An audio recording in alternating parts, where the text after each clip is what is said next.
నా జీవమెంతో జీవము గలదే దర్శింపానందముతో కేకలేచున్నది.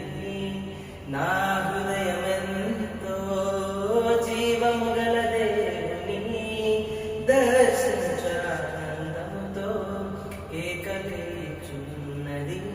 నా దేహమెంతో నీకై ఆశించే, నా దేహమెంతో నీకై ఆశించే శాశ్వత కృపను నేను తాళంచగా కాను కానైతిని నీ సన్నిధిలో